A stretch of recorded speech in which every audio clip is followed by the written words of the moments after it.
मित्रांनो, मराठी संस्कृतीवर आपले हार्दिक स्वागत आहे. सनातन धर्मग्रंथाचे स्वरूप खूप विराट व गहन आहे. काही लोकप्रिय कथा व प्रसंग आपण नेहमीच बघत असतो, परंतु काही पौराणिक कथा कहाण्या आपल्यापर्यंत पोहोचल्या नाहीत. आज अशाच एका न ऐकलेल्या पौराणिक सत्यकथेला आपण ऐकणार आहोत. कृपया व्हिडिओ शेवटपर्यंत बघा, म्हणजे आपल्याला रामायणातील शूर्पणखा पात्राबद्दल विशेष माहिती मिळेल. रावण हे 6 बहीण भाऊ होते. रावण, कुंभकर्ण, बिभीषण, खर आणि दूषण व शूर्पणखा. यापैकी बिभीषण आणि कुंभकर्ण हे दोघे लंकेतच निवास करीत होते. बिभीषण रावण दरबारामध्ये मंत्री सुद्धा होता, तर कुंभकर्णाचा पूर्ण वेळ झोपा काढण्यातच निघून जाई. आता राहिले खर आणि दूषण, तर हे दोघे सुद्धा रावणाप्रमाणेच शक्तिशाली आणि पराक्रमी होते. परंतु या दोघांचे रावणाशी पाहिजे तसे जमत नव्हते. परिणामी हे दोघेही दक्षिण भारत व पुढे पंचवटीपर्यंतच्या भागात वास्तव्य करून असायचे. आता यांची एकुलती एक बहीण शूर्पणखा. शूर्पणखाने कालकेय राक्षस वंशातील राजकुमार विद्युज्जिह्न याच्याशी विवाह केला. या विवाहाकरिता रावणाची संमतीही नव्हती आणि त्याला सांगण्यातही आले नाही. पुढे एकदा रावणाला आपले सामर्थ्य बघून विश्वविजय मिळवावा अशी इच्छा झाली व त्याप्रमाणे संपूर्ण पृथ्वीवर रावण साम्राज्य स्थापन करण्याकरिता तो आपली चौरंगी सेना घेऊन विश्वविजयाकरिता निघाला. तो प्रत्येक राज्य जिंकू लागला. त्यांचेवर अमानवी कर लादणे, तेथील जनतेला त्रास देणे, राज्याचा खजिना बळकावणे व प्रसंगी त्या राजाला कैद करणे किंवा त्यास मारून टाकणे असे सत्र सुरू झाले. एक राज्य जिंकीत रावणाचे जगभ्रमण सुरू होते. अशातच शूर्पणखेचा पती विद्युज्जिह्न याने रावणाला शरण येण्यास नकार दिला आणि रावणासोबत युद्ध सुरू केले. रावण हा मायावी विद्येचाही पंडित होता. त्याने जावयासोबत घनघोर असे मायावी युद्ध केले आणि दगाबाजी करून विद्युज्जिह्न याचा वध केला व त्याचे राज्यसुद्धा बळकावले. ह्या घटनेमुळे शूर्पणखा खूप दुःखी झाली. राज्य गेले, पती गेला, पदरी वैधव्य आले, परंतु ती एकटी खूप असहाय्य अशी रावणाचा विरोध करावा इतके सामर्थ्य किंवा तेवढे धैर्यसुद्धा नव्हते. तिच्या अंतःमनात रावणाबद्दल तीव्र असा देशभाव निर्माण झाला. रावणाने शूर्पणखेच्या पतीचा वध केला तेव्हा खर व दूषण यांनी सुद्धा रावणाला समजावले नाही आणि शूर्पणखेची कोणतीही मदत केली नाही. साहजिकच सर्व 5ही भावांचा ती मनोमनी द्वेष करू लागली. जमेल त्या ठिकाणी रावण विरोधी कारवाया करणे तिने सुरू केले. अशातच एके दिवशी मुक्त वनसंचार करीत असताना ती पंचवटीमध्ये आली. तिथे राम, लक्ष्मण आणि सीता यांना बघितले.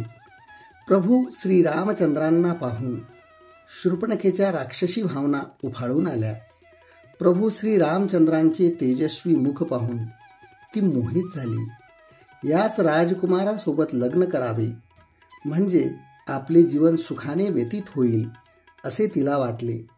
परंतु प्रभू श्री रामचंद्रांनी तिला, मी एकपत्नी व्रत घेतले आहे, त्यामुळे मी तर तुझ्याशी लग्न करू शकणार नाही. तू लक्ष्मणाला विचारून बघ, कदाचित तो तुझ्याशी लग्न करील असा सल्ला दिला. पुढे ती लक्ष्मणाकडे जाऊन लग्न करण्याविषयी विनंती करू लागली व नकार मिळताच तिला सीतामातेच्या अंगावर मारण्याकरिता धावली. कदाचित तिला वाटले असेल की सीतेला मारल्यावर प्रभू श्रीरामचंद्र तिच्याशी विवाह करतील. जशी तिने सीतामातेकडे मारण्याकरिता धाव घेतली, एका क्षणात लक्ष्मणाने तिचे नाक व कान छाटून टाकले. आता जीव वाचवण्याकरता शूर्पणखा सैरावैरा पळायला लागली. त्या ठिकाणापासून खूप दूर आल्यावर एका सुरक्षित ठिकाणी ती विश्रांतीकरिता थांबली. झालेला अपमान तिला असह्य झाला व सीतामातेचा तिला खूप राग आला. आता या घटनेचा सूड घ्यावा ह्या प्रचंड इच्छेने ती पेटून उठली.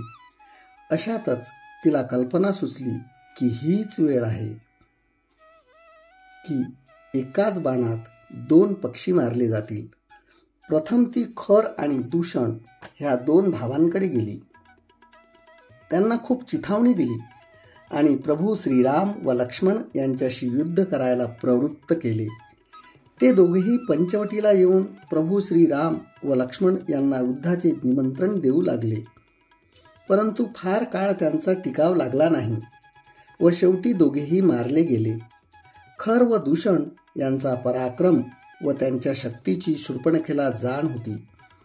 तिने विचार केला की हे दोघे सुकोमल दिसणारे राजकुमार कुणी साधारण मनुष्य असू शकत नाही. हे तर साक्षात विष्णू अवतार. यांना जिंकणे या पृथ्वी तलावर कुणालाही शक्य नाही. आता रावणाला चिथावणी देऊन बघावे आणि नंतर तो जर का ह्या 2 राजकुमारांशी युद्ध करायला तयार झाला तर निश्चित रूपाने मारला जाईल व माझा पती विद्युतजिन्ह याला मारल्याचा सूड घेतला जाईल. आणि लगेच ती लंकेच्या दिशेने निघाली. जशी ती रावणाच्या दरबारात पोचली, प्रथम दर्शनी तिला पाहून रावणाला हसू आले व हे पाहून शूर्पणखा अधिकच दुःखी झाली. तिला रावणाचा भयंकर राग आला व रावण काय सांगितले तर युद्धास तयार होईल याची ती जुळवाजुळव करू लागली. सीतामातेचे रूप किती सुंदर आहे व हे ऋषिकुमार किती महापराक्रमी आहेत. तसेच त्यांनी खर व दूषण यांचा सुद्धा वध केला आहे ही गोष्ट मीठ मसाला लावून सांगितली. रावण शूर्पणखेला ऐकून चकित झाला. तो महापंडित होता. त्याने क्षणात ओळखले की खर व दूषण यांचा वध करणारे दुसरे कुणी नसून साक्षात विष्णू अवतार प्रभू श्रीरामचंद्र आहेत. क्षणभर त्याच्या मनी श्रीरामचंद्रांची भक्ती करण्याचा विचारही आला. परंतु आपण राक्षस वृत्ती असल्याने भक्ती करणे आपणास जमणार नाही व मोक्ष मिळविणे दुर्लभ होऊन बसेल. शीघ्र मुक्ती मिळवण्याचा एकच मार्ग प्रभू श्रीरामचंद्र यांच्याशी शत्रुत्व पत्करणे. असे केल्याने प्रभू श्रीरामचंद्राकडून मरण मिळेल व त्या योगाने मुक्ती मिळेल. रावणाने शत्रुत्वाचा मार्ग निवडला व त्या योगाने प्रभू श्रीरामचंद्राकडून मोक्षही मिळवला. रावणाच्या मृत्यूसोबतच शूर्पणखेची सूड भावनाही शांत झाली. मित्रांनो, ही अवीट गोडी असणारी रामकथा आपणास निश्चितच आवडली असेल तर हा व्हिडिओ लाईक करा, शेअर करा व आमच्या चॅनलला सबस्क्राईब करा. धन्यवाद.